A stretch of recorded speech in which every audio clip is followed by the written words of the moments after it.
This is the 21st season of Bass Talk Live.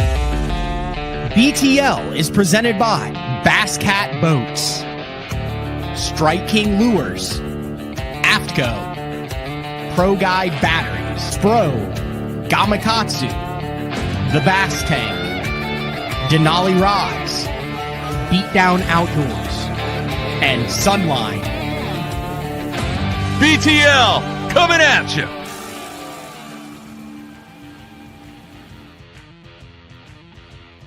Good morning and welcome to another exciting edition of BTL Bass Talk Live, where we are going to talk about bass fishing. There was a lot of bass that were caught over the weekend.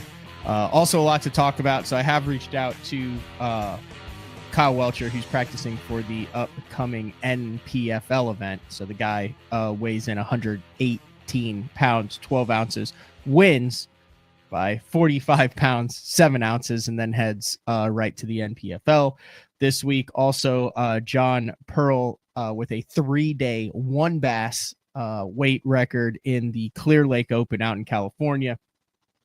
15 fish totaling 102 pounds, 102.81 for that record. And then there was also a Bass Nation event on Lake Eufaula, Oklahoma, which is why I have a co-host for today's show. If you remember him last year, I fished the Bass Nation Regional on Lake Champlain and roomed with Josh Giroldi out of Canada. What province are you in? Ontario, buddy. Go a little closer. A little closer? Yeah, like a little closer. Then you see I got that fancy. There we go. Yeah, we got it. All right, Ontario. All right, up around about an hour from the Toronto area. Yes, sir. So we're going to talk about that. And what it's like fishing a really stingy fishery in a part of the country that you have never been to before under some of the toughest conditions. So first of all, thanks for jumping on BTL. What are your thoughts so far after being in the United States for a couple weeks? First of all, just explain like what you do and how you ended up in Eufaula, Oklahoma from Canada for the Bass Nation Regional. Then we'll dive into all of the record smashing events that went on this week. Then we'll take a break. Then we'll come back and then we'll kind of dive into this regional scene and your thoughts on it as a fairly new both fan and tournament angler. And I say that less than 10 years? Yeah, way less than 10 years. Yeah, way less than 10 years. We talked about this a little bit of time, but I thought that would be a cool perspective to have you on to talk about it. But talk about how you ended up in Shawnee, Oklahoma from Canada with your boat in the driveway. Well, I mean, I appreciate the hospitality first off, man. I guess it started last year, made a few mistakes on, we have a little regional up there called the Hank Gibson. Made a few mistakes on Smallmouth Lake. Should have been in the top 7, so I should have been like straight to the championship. But the Bass Nation, like they have these 4 regionals, and it's really cool because you can just, I think they call them you're not a part of any of the clubs down here, but you can just jump straight into them, which is really cool. Top 20, and you punch your ticket straight to the championship. Championship's on La Crosse, Wisconsin. You've seen guys, that have done that back-to-back. Will Davis. We have Blake Caps, who comes on the show and kind of gives a recap every couple. He actually just got his first Elite Series check this past week at the Pasquotank River and only finished 180 pounds behind Kyle Welcher for the win. But what possessed you to come to Oklahoma and fish this regional? There's a regional that's later in the year that is out of Lake Erie, where the guys can run to St. Clair if they want to. They can fish Lake Erie. That's obviously more your jam, so to speak, of what you're used to. But what was it that possessed you to get outside of your comfort zone and come down south? I mean, well, I think I told you about it. Like, I'm trying to learn everything I can. Mm-hmm. Back home, we got a lot of like grass fisheries, and then we have obviously the Great Lakes and St. Clair. But yeah, man, I'm just trying to learn everything I possibly can. I got a few weeks off work. The Nation was coming down here, so I hit you up. And there's not a lake like Eufaula back home.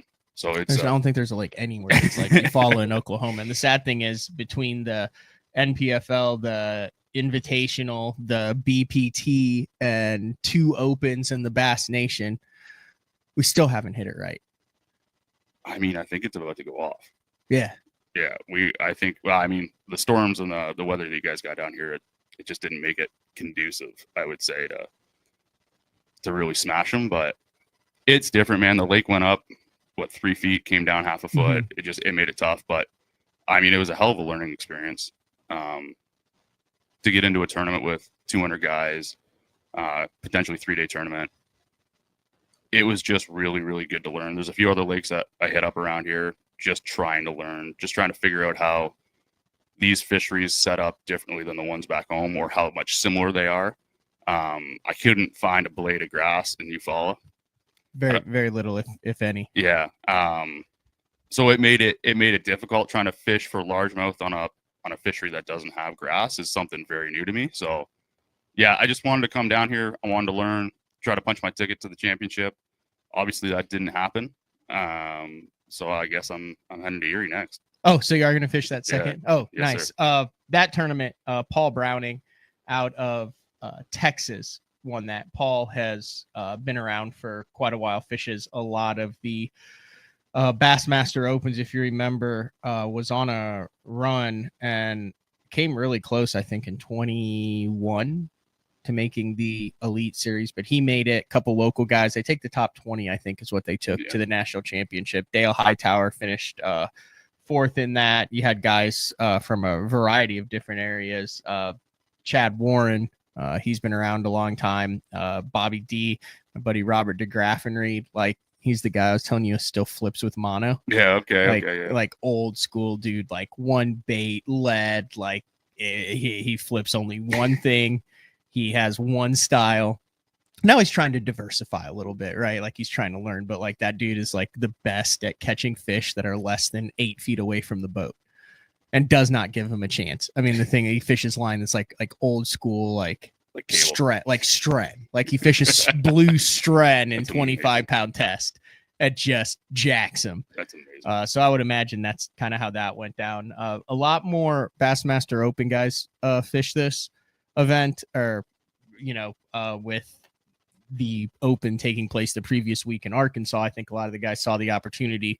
It's kind of a fast track, that Bass Nation, in a very slow process, but a fast track tournament days wise to get all of the goals that you're fishing for. When you fish the Opens, you have the regional that you can get into as long as you're a Bass Nation member and a member of the club. You can go as an at-large bid, then you finish in the top 20, you fish 3 days in the regional, you go to the national championship, and then you're 3 days away. They take the top 3 to the Bassmaster Classic the following year in that national championship. And then the winner of that event also earns an Elite Series berth, I think $16,000. Well, not now because it had been $16,000, but they get like a stipend and some things like that for the Bassmaster Elite Series, as well as get into the Bassmaster Classic. So in theory, well, not in theory, in actuality, you could fish 6 days and be on the Bassmaster Elite Series and in the Bassmaster Classic and be in profit because of those 2 tournaments that you win. So it's a heck of a deal.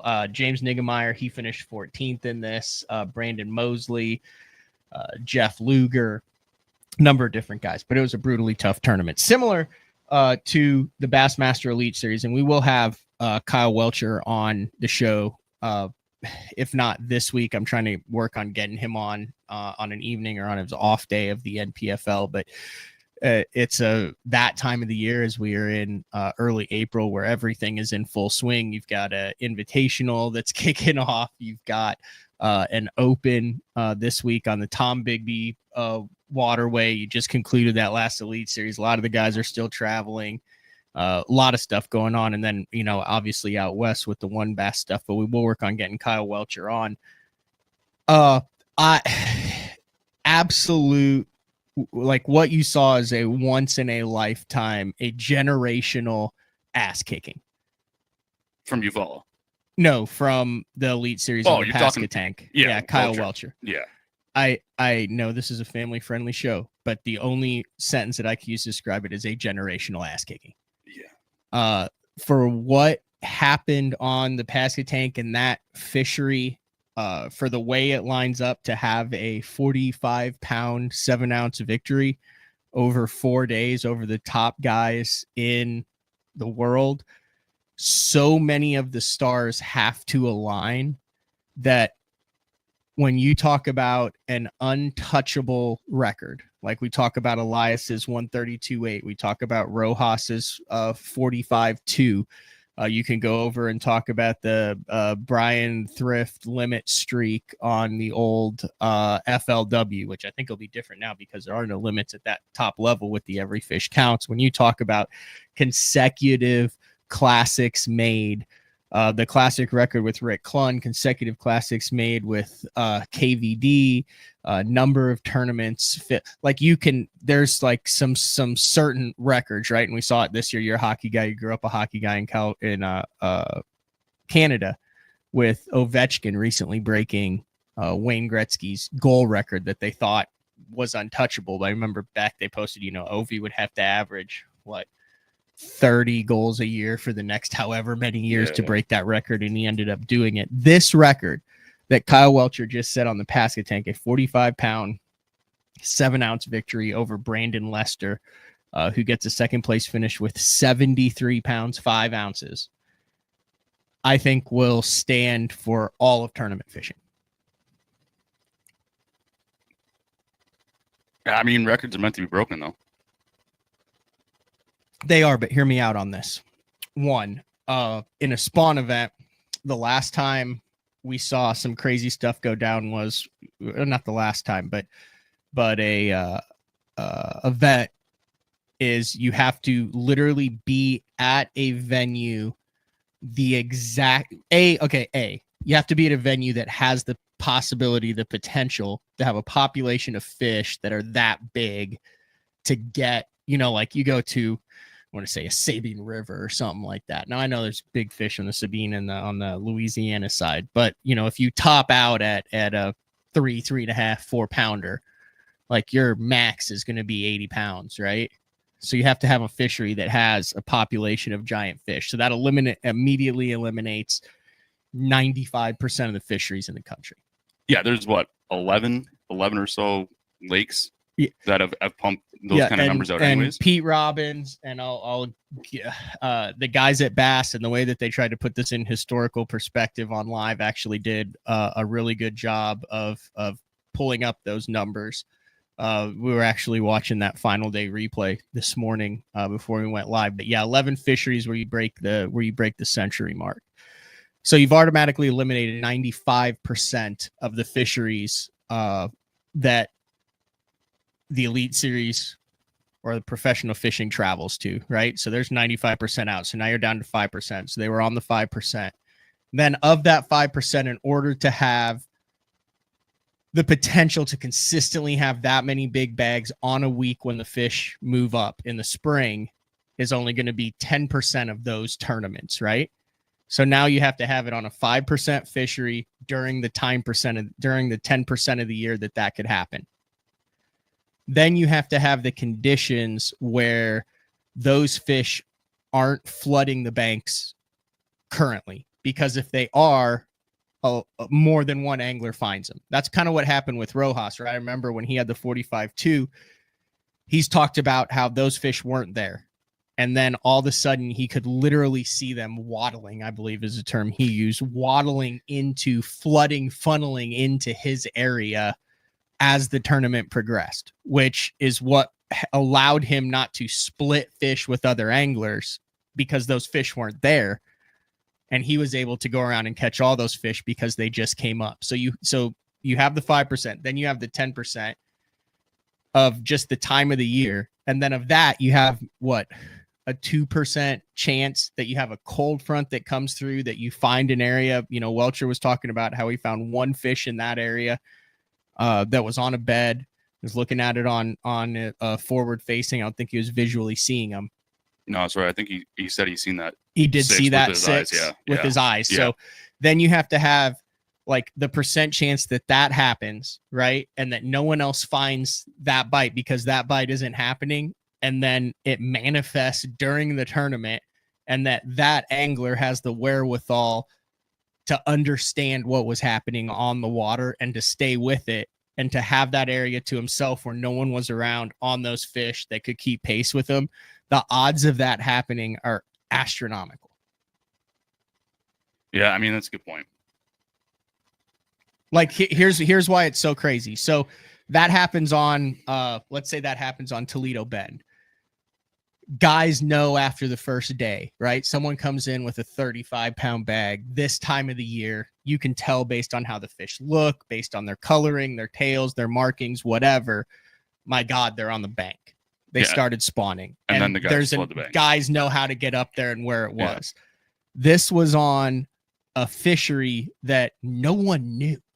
Like Randy Howell had fished it a couple times. Some guys had gone and pre-practiced earlier before the off limits area, but this was on a foreign body of water that had this potential, which doesn't really exist. I mean, the last time we've seen that Caney deal down in Louisiana has some potential for that. And then the North Carolina stuff that MLF and the guys have visited before, like that has potential for big fish. But I mean, pretty much anywhere else where you have the potential for 8 to 12 pound bass, like guys know about that. Yeah. You find out about it, and there's not that many bodies of water that are big enough to have an Elite Series field on that offer that kind of potential that isn't, massively exploited already. So do you think that that's why?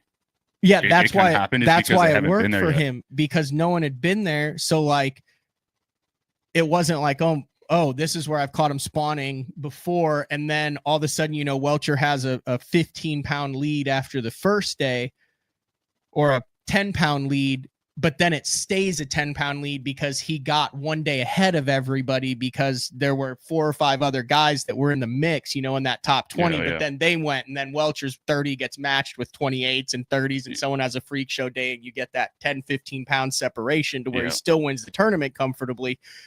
But the guys keep pace the next 3 days, because this was such an oddball scenario where he kept doubling his lead every single day because no one else knew like where or how that was going down on that fish. That'll never happen again, right? We've seen, think about Jeff Gustafson in the Classic this past year, or 2 years ago in Knoxville when he won the first time in the Elite Series, when he went in there and won it. Demolished everyone, smashed everyone, moping in that area. This time in the Classic, had a lot of help. Guys knew it. They went in there. They were splitting fish up a little bit more, and it wasn't, a dominating victory like that. That'll happen when they return to this too. I promise you, everyone will look for the flats, look for the trees on that and stuff where those guys are spawning. But this was a once in a lifetime scenario, and then it took the right guy. Okay, so but how did everybody else miss it? Because I'm not that's not a jab at everybody. Well, because it wasn't happening. Everyone's like, in a tournament like that, like Kyle even says, like if you read Welcher's article on Bassmaster, he had that 6.5, and he said he was going to catch it, and then he was going to run to a different river. I don't know if that's in the article. He mentioned it on the TV show, on the live coverage, but he was going to run to a different river and try to fill his limit out with 2-pounders, right? And have 14 or 15 a day, get his points, and get the hell out. Yeah, but we're talking like the best 105 guys. But you also have to remember, there's a lot of guys on the Elite Series now without that level of experience on new bodies of water, and it's also fishing for fish that aren't there yet, which is part luck. Welcher said, hey, I was in the right area and stuff, but I think he will admit that, had he not found that one fish on the bed, he wouldn't have been there. But, if you don't have that clue, like he had a clue, right? Yeah, I didn't. He was the only one who had the clue to that level with that size fish. Yeah. Did they not know that place kicks them out that big though? I mean, it does, but second place was 73 pounds. I don't think that they thought, at least I didn't. You look at how we picked the weights on the Open Pros pick 'em. It was more of like a Florida scenario in my mind, where you might have a giant, but the rest are going to be a little bit smaller. Like the fact, and we saw, with what Drew Gill did and the Chowan River, which is kind of in that same general region, that it had the potential for big bags. Yeah. Bassmaster did an article with Trey McKinney, who he was out catching 28, 26, 28 in practice and stuff. But that weather system also rolled through that previous week. It was just, long story short, I mean, I kind of dove into a bunch of it. It was the perfect scenario, and Kyle Welcher, I picked him not to win. I picked KJ Queen to win. But to me, when I picked Welcher, like, this was his jam. An Alabama guy who fishes by the seat of his pants, who runs and guns, who likes to not be locked in to one thing, who is able to use his raw fishing talent that has resulted in multiple Angler of the Year titles and Elite Series championships to fish a new body of water, break it down on the fly, and figure it out. Like, this was a tournament of gut instinct and breaking down a massive body of water in a rapid period of time. Like, I would venture to say that there was a big portion of the field with everything that was at their disposal that weren't even within 20 miles of where Welcher. Well, they're saying some guys are making a 100-mile run. That's what I'm saying. Yeah. Like, how do you determine in 3 days where you go? That's what I'm trying to be down here to find it. Yeah. But anyway, so, and then to do it old school, a mix of old school and new school. Like, I've always thought that there is a generation of anglers who could thrive with the merging of traditional tournament bass fishing techniques and forward-facing sonar. So flipping a jig with your scope set to where you're flipping to, like, that's what we saw Kyle do. We saw him fish his strengths while utilizing and benefiting from the forward-facing sonar. Yeah, I think like maybe Welcher would be like the perfect storm for that. He is the perfect storm for that. Like, that's what I'm saying. For all of this to come together, like 45 pounds, 7 ounces. He had 118 pounds, 12 ounces, and Brandon Lester was in second with 73 pounds, 5 ounces. It's insane. It'll never happen again. It'll never even come close to happening again. I will also say this from the live coverage that I was able to watch. I wasn't able to watch a whole bunch of it because Daryl Gleason and I were fishing Clark's Hill, and then we went to round 2 Friday at the Masters, which I'll talk a little bit about. That wasn't like a life bucket list. That was the life bucket list. Yeah, I seen that haul of hats you brought home. I know. Now I have no money left. Oh, it was ugly. Was it? It's like that, obviously that's the only place you can get. Yeah, you can, I guess, rebuy some stuff on eBay, but it's only for sale at the merch store during Masters week. Really? Yeah. Which is wild. Cool. But I went back and watched a lot of that coverage, and I will say Bassmaster did a much better job. Bassmaster did a great job of putting what he's doing in historical significance. Like, I think it's really easy for people to lose interest in a tournament where it's a blowout, right? Like, as a fan of professional bass fishing, are you more likely to watch a tournament when you know it's super close, or are you more likely to like turn it off and just be like, oh, he's got it? No, I think I'd much rather watch it when it's super, super close. It was interesting to see like Welcher do what he did though. And just like that close to takeoff.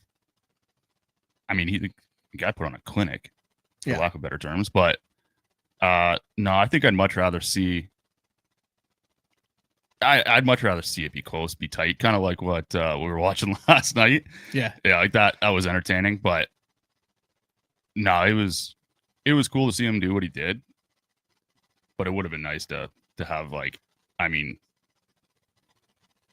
have it tight. See, at some point, I think that there is a level of intrigue. So, like, after day 2, to me, there's a level of intrigue that's happening with how much can this guy win by. It's why, like, I never turned off the UConn women's basketball national championships when they were up by 30 at halftime, because you're like, okay, could this be at 100-20, which it could. So after day 2, when he had 60 pounds 14 ounces and Trey McKinney was 22 pounds on the dot behind him, I actually, from a distance, like I said, I wasn't able to watch a ton of it live because Friday, guess where I was? I was at the Masters. You're at the Masters. I was like, okay, this is going to be Western. This is going to get nuts. Yeah, you start asking different questions, right? Like, can he break records? Can he, like, how much weight can he actually catch? Because nobody else is fishing the area. He doesn't have any other pressure. Those fish aren't seeing anybody else. Yeah, you're just asking different questions. You're not asking if he can win. It's like, is he going to break records? Yeah. And then after day 3, when you knew he was going to win, I mean, the last time we'd had such a guaranteed victory like that, in my mind, obviously there was a South Carolina. He won by like 22 pounds, I think. Patrick Walters. Yeah, okay. But before that was the infamous pizza incident or pizza episode with Timmy Horton on Lake Champlain, where he knew, but he had to go out and catch him on the final day still. You know, he had a big enough lead where once he caught him, he knew that, you know, if there weren't 5 bass big enough swimming around in Lake Champlain for anyone to beat him. So he was all the way up at Ticonderoga and made the long run back. Like, I mean, Welcher did not have to. Welcher didn't. He had it won halfway through the tournament. Didn't he Amart caught like 2 fish or 1 or 2 fish the second day and was like, had the thing won. Didn't Amart have something like that on, was it St. Clair or Erie? Like where he didn't have to go out the last day? There's been a couple tournaments where the guys don't have to go out the last day, but it's never in slugfests. Big difference. I see what you mean. This is a slugfest. After day 3, he had a 34-pound lead. So, like, he knew in all reality, you know, Lester was in second, who had gone 17, 18, 24, 23, 15, 21 for McKinney, 17, 19, 22 for Williams. So no one had touched a 25-pound bag except Welcher, who had gone 30, 11, 33, and 34. So he knew, like, hey, even if I don't make a cast, I've got a 99% chance to win this event. And then he went out and dropped 24 on the final day. At that point, he's record hunting. He's seeing how high can I get? How many can I catch? Can I get close to Kennedy? Yeah. At the 130, or Paul Elias at the 132.8 on Falcon. Like, this wasn't the most giant bags ever weighed in by any means. Like that, you know, you take a Falcon Lake there and that blows everything away. Right. But for what he did, that record will never be broken. There will never be a winner by 45 pounds, 7 ounces. It won't happen. Yeah, no, you might be right. Because even, like, think of it on a stingy fishery. Let's say you catch 50 pounds in 4 days on a stingy fishery. 12, 24, 36, 48. That's 12 pounds a day. In order for that margin, if you have 50 pounds, then that means the entire, put this in their perspective, the entire rest of the field in 4 days of competition, second place would be 5 pounds. Put that into perspective. Yeah, I mean, you put it that way. Yeah. The best in the world, all combined, and not a single one of them, that means if Welcher averaged 12 pounds a day, 12 and a half pounds a day, let's just say it was on a stingy fishery, second place would average 1.25 pounds a day. Yeah. Is not happening. No. But it happened once. When? Here? Yeah, that's what I mean. Yeah. I don't think there's other fisheries where that can happen like that because of the 9 reasons that we just laid out. Yeah. Anyway. All right. Before we take our first break, I do want to mention this is the last week, and I'm super pumped. Like, I called Catherine from ATS Printing and was like, hey, how are the St. Jude, Dick Hiley St. Jude t-shirt sales going? And she's like, oh my gosh, you're doing really well. I said, dude, the BTL listeners, they show out. I saw the BTL, the St. Jude shirts where 100% of the proceeds go to are donated to St. Jude Children Research Hospital. This is the 4th year that we've done it. The shirts are live through the 19th, brand new design, brand new colors.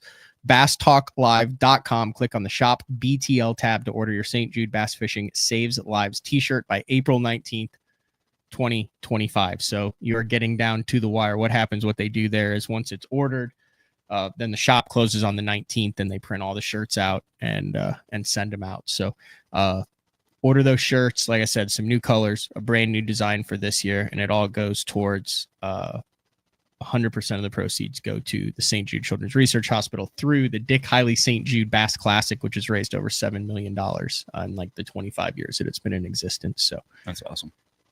Good stuff there. All right, we're going to take our first break of the show. When we come back, more record-setting action from the One Bass Clear Lake Open. John Pearl, 15 bass, not 20, 15 bass, 102 pounds, almost 103 pounds. He had like 102.13, but they do it in hundreds, so it was 102.81 pounds. It's crazy. It's BTL on a Monday. We'll be back right after this. Pro Bass Adventures is reinventing Mexico bass fishing. With boats equipped with 12-inch Garmin units and LiveScope Plus, free loaner fishing rods, and no-cost airport transportation, Pro Bass Adventures is proudly putting you in the best position for success. Pro Bass Adventures has lodges on Lake Baccarat and Lake El Salto, Mexico's two best trophy largemouth bass lakes. Visit probassadventures.com or email probassadventures@gmail.com. The official Mexico fishing lodge of Bass Talk Live. The new Puma STS has been redesigned from the ground up. With the angler, design, function, and performance in mind, nothing on this new offering was compromised, and the only thing carried over from the previous version is the name. Based on the Soft Touch series hull that started with the flagship Jaguar, this new model is nimble and performs incredibly well at all speeds with either a 250 or 300 horsepower engine. Featuring a new 96-inch wide-body footprint, this hull measures out at 20 foot 7 inches in length. Industry-leading design coupled with tournament-winning performance. The Puma STS from Basscat. Feel the rush.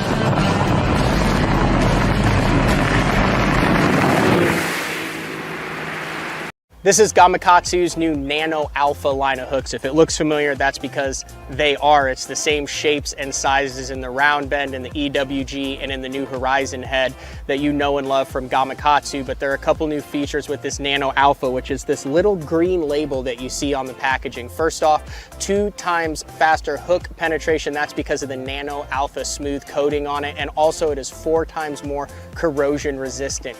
Check it out, Nano Alpha. I've been using Sunline Shooter for the majority of my career. Millions of dollars made, lots of bass caught, and the gnarly, gnarly stuff. If you need a abrasion resistant, tough fishing line for the really, really mean stuff, Sunline Shooter is for you.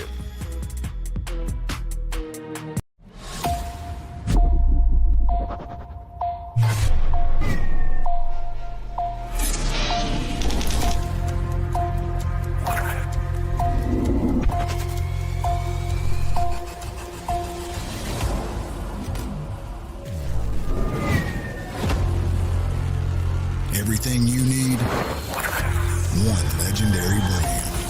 Top 100, Strike King.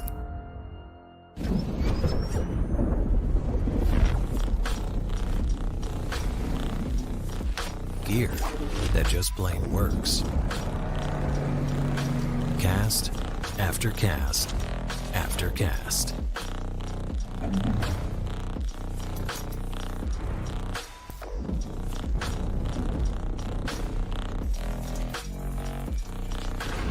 AFCO. Any fish, any water. All right, welcome back, BTL on a Monday. Joined with Bass Nation's angler Josh Giroldi from Canada. We're going to get into that a little bit more because I don't know. According to some people, there are no fans of professional fishing left. Everyone's just quit watching it. It's just horrible, and you're like the target audience, dude. Like you're the bread and butter of competitive and tournament bass fishing. So we'll get into that. Before we get into that, though, John Pearl won $17,000 cash and the keys to a 2025 Ranger Z 518 with the 150 on it. Total purse $72,000, and he did it on Clear Lake in an absolute slugfest of a One Bass Clear Lake Open. Big shout out to Billy and the guys at Billy Egan and the guys at One Bass have done a really good job of putting together a high-end series out on the West Coast with One Bass, who then partnered with Bassmaster for the top 5 anglers in each of these qualifying events go to the Bass Nation Championship. So you look at the list of those guys, it's like all the West Coast sticks are going to be in La Crosse for this one. There were a bunch that were at Grand Lake this last year, but John Pearl goes 35-44, 31-87, and 35-50 for his 15 fish total limit of 102.81.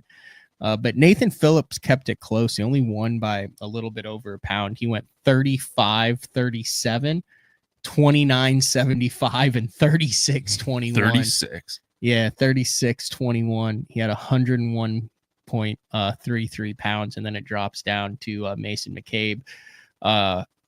Good showing for the one and only, the man, the myth, the legend, Ish Monroe. 31-27. Then he had 26 on day 2, and then backed it up with 31 on the final day. So a 3-day total weight of 88 pounds for Ish Monroe. But John Pearl, he did it a number of different ways, Josh. And one of the things that I found interesting was I'd had Justin Lucas on, and I was talking about how I think blind minnowing is going to become a bigger and bigger thing. Just in certain applications where maybe you can't see the fish or your scope isn't playing as big of a role as it can, skipping it around stuff. If you can't use forward facing, if you're out of the back of the boat, I'm like, dude, I think blind. I'm not saying that. It's obvious. Guys have been throwing a fluke on a jig head and a big preacher jig and a big paddle tail on a jig head, blind casting it for years.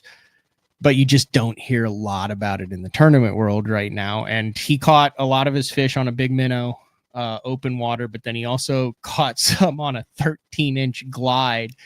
But he said the biggest fish that he caught on the final day was casting a big Sakamata shad under the dock, blind, like didn't see it on scope or anything, and just two freaking 12-pounders, so 10-pounders. So that's not really blind casting it though, right? Like that's target oriented. Yeah, but he wasn't looking at it. Yeah, he wasn't as far as like blind casting. But a lot of those fish, there were some guys, the second place guy caught him kind of sunning fish, spawning fish that were sunning, but a lot of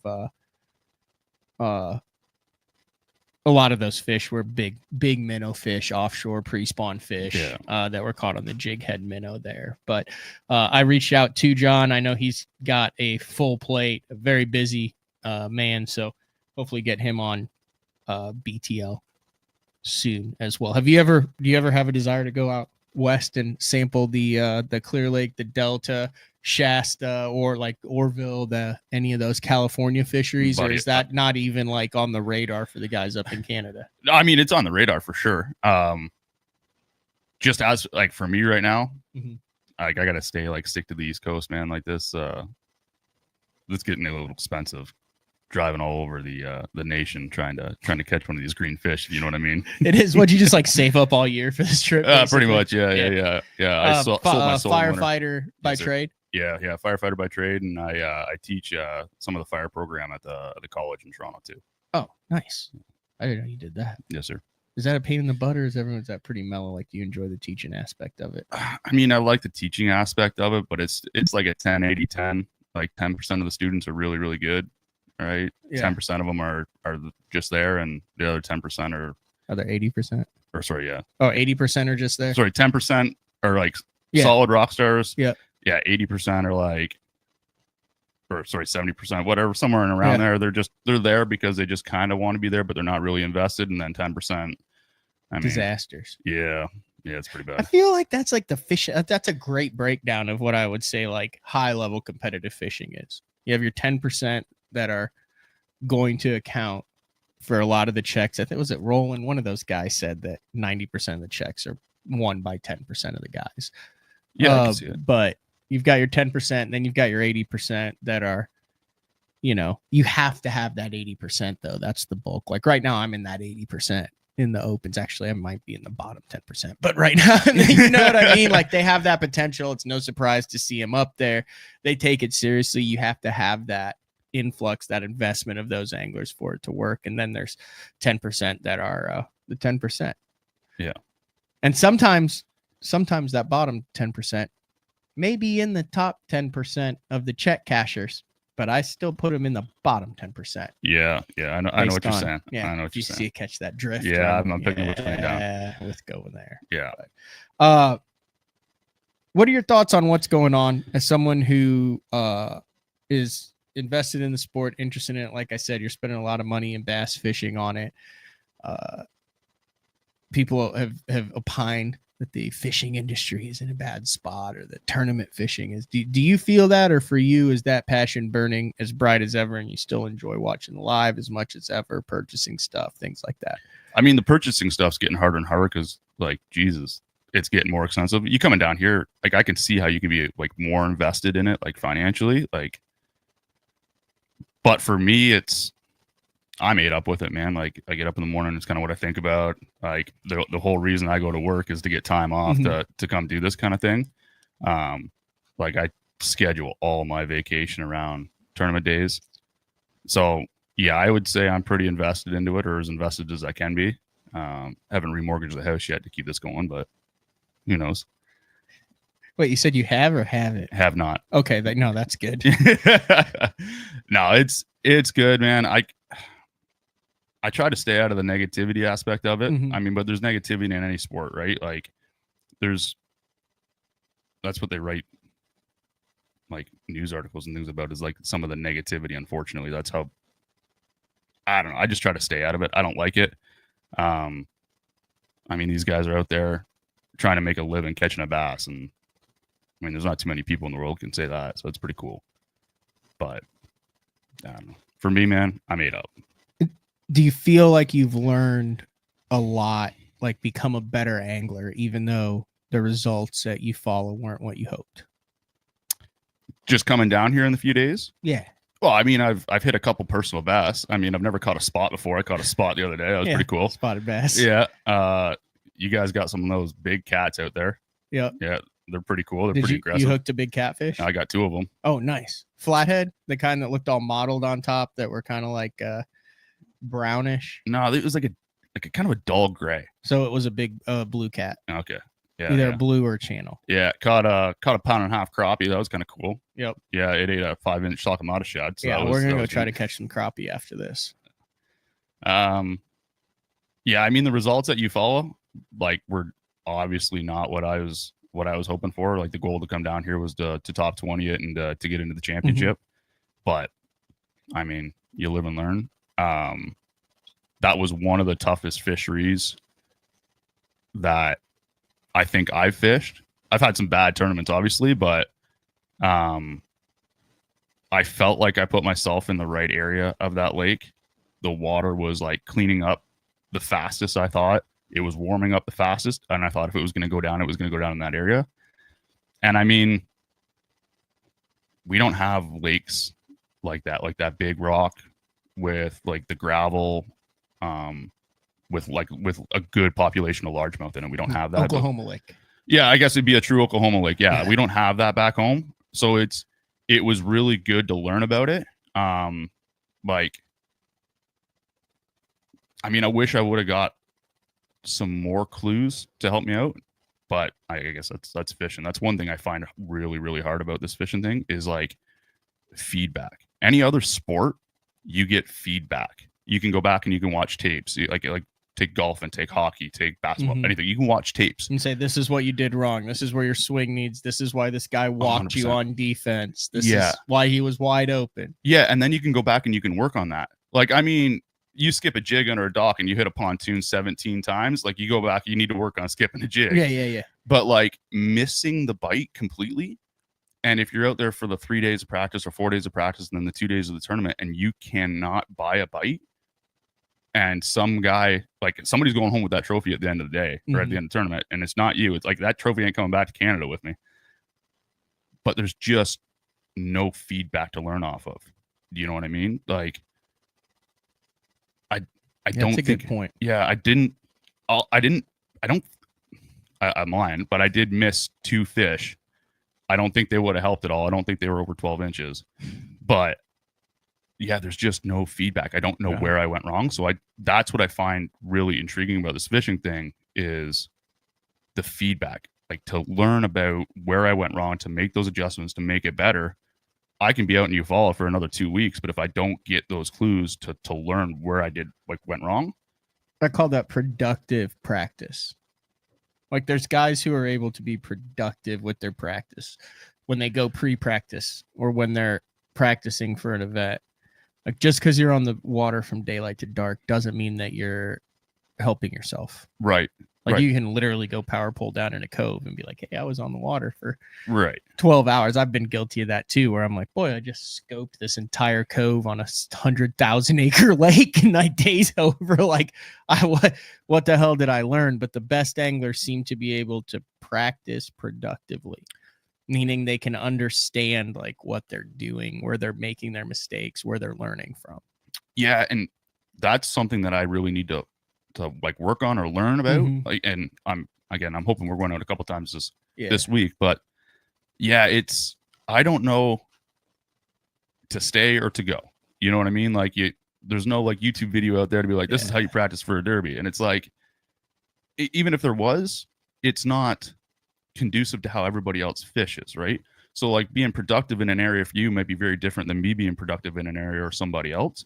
And I just need to learn how to be more productive. No right way everything works for an individual. Right. Yeah. I mean, there's general themes. Oh, so like at the Masters, for example, because I was at the Masters this last week with Daryl Gleason on Friday. Do you see where we were sitting too? Like we got our seats, we ran in there. We'll talk about that more. Daryl will be on the show tomorrow. We'll talk a little bit about, I got my first action of the herring spawn, flew in and he's like, hey dude, like I want to go back to Clark's Hill. And he's like, you should have fished this open in January, but the herring spawn's going on. I was like, oh hell yeah, I'm in on that. So we went back and did that and then went to the Masters on Friday. But I say that to say this is you're right, like on feedback. So like Bryson DeChambeau was talking about how his irons were a little off, right? Yeah. But he could physically see like, hey, like this is where my weakness is right now. Like I'm spraying them, my distance control is a little off. So you could say, I would have a better result in this tournament if my irons were more dialed in. So then after the round, he was back on the range. We walked right past him at 7:30 at night, right after he was in second place in the Masters with his swing coach out there banging irons. Yeah. But that's because he could physically with his eyes go, okay, this is what's holding me back in this event. It's not like you came back to the house or could be after practice and be like, oh, I need to, if I'm casting my 5XD 30 feet further, I'm catching a limit. Right. And then make that coming adjustment. back and working on casting length. Yeah. Or just making that adjustment, being like, like if you want to call it like a deep crank, like, okay, going from 14 what's so to 12. maddening about this game. Because I think that's something we all struggle with. Now, obviously, the more you do it and the better you get, you can understand there are certain things that you take for granted. Like I think your starting point is a lot higher than someone who's just learning. So you have like, okay, A, B, and C are happening. So you start on D. Right. Whereas someone who's just getting into it has to make sure, figure out A and then get to B and then see how C is affected by A and B. And by that time, your practice is over. And if you have a guy that sounds weird, if you have a guy who's starting 4 levels ahead. Yeah, I got that one too. Yeah. You have a guy who's starting 4 levels ahead. He's going to be further ahead by the end because he's starting. That's also what pisses off so many of the veterans about the no information rule that's going along right now too, because there seem to be certain people in organizations who are making decisions who do not have the capacity to understand how much more valuable general information is in this day and age right now. Right. Because if you're starting ahead and your ahead is, hey, this is the general area and what the fish are doing. Well, he didn't get waypoints. He didn't do that. It didn't affect the outcome. That's BS. Right. Because now you're starting 3 or 4 building blocks ahead of the next guy. And in today's day and age, with how fast you're able to utilize technology to translate and use information to catch the 5 biggest fish, that's bigger than it's ever been.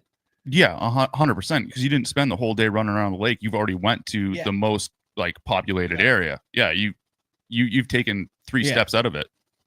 So yeah, I can see how that's different. But yeah, we're gonna hit the water. We're gonna try to catch some fish. We have a busy week as we kind of head into Easter week. Daryl Gleason.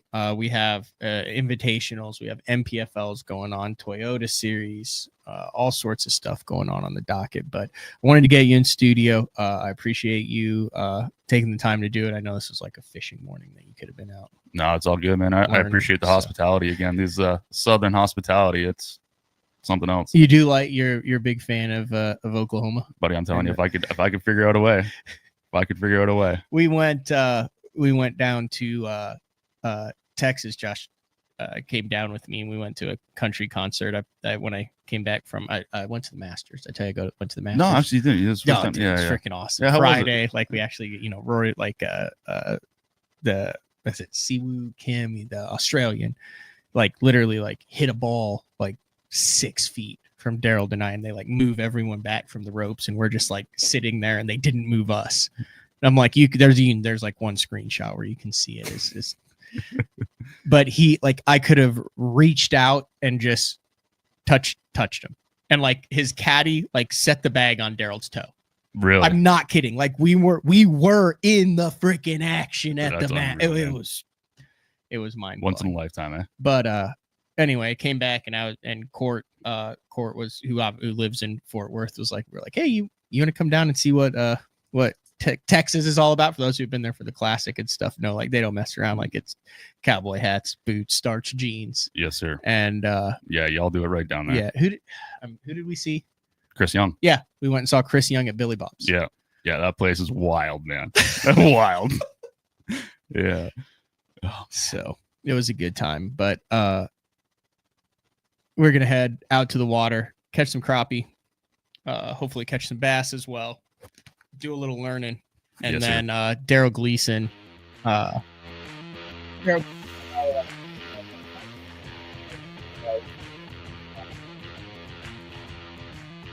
Kyle Welcher. There's also another special guest with Kyle Welcher that I would like to reach out to and get them on simultaneously. I'll just tease it with this because I guarantee no one knows who I'm talking about, but this would be one of the most dynamic shows in BTL history. Well, I'll just read some of this gentleman's text on his quote. So it's Kyle Welcher, and then he edits it with a king hat on Kyle Welcher, and then a pile of money on a poker table, and it says, "The gambler gets it done. No one more deserving than Kyle Himothy Welcher," because he's him. He is him. Kyle Himothy Welcher. Congrats, K Daddy. King K Daddy doing king things. Ain't even got to use that big motor this week. That gas bill's gonna be free. The Pascatank Thrasher, Kyle Himothy Welcher, the chosen one. Rise up, glorious king. Look at that. I haven't showed you this. No, you haven't shown me that. Oh, dude, look at the. So there's like a little backstory to this. It's the best fan account on the Instagrams. Is it? Yeah. And it has, here's the only thing. So he's posted consistently throughout the NPFL season, throughout everything. He's posted consistently for the last couple years. He's only following 8 people, but he only has 205 followers. Okay. I think that needs to be up to 1,000. I mean, the dude is doing like edits. He's posting. So I went to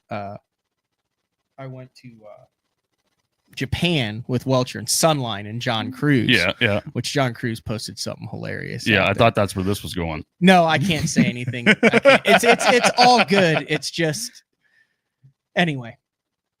Kyle Welcher may or may not have sang Backstreet Boys karaoke. And the only way he would do it was if we had a bro code that we would never share the video. Oh, but he didn't say nothing about saying nothing about it. I mean, if you know, you know. But I would love. We'll see. I would. There might be. I'm gonna reach out to this guy once I get a time for Kyle on, because there's a backstory there. Because Kyle actually met him, didn't realize he met him. Oh, really? Yeah, dude was super mellow. So That's cool. all right. That's it. That's all we got for BTL today. Same time, same place tomorrow. Thanks for jumping on, dude. I appreciate it. I appreciate you, man. All right, we will talk to everybody tomorrow. Later.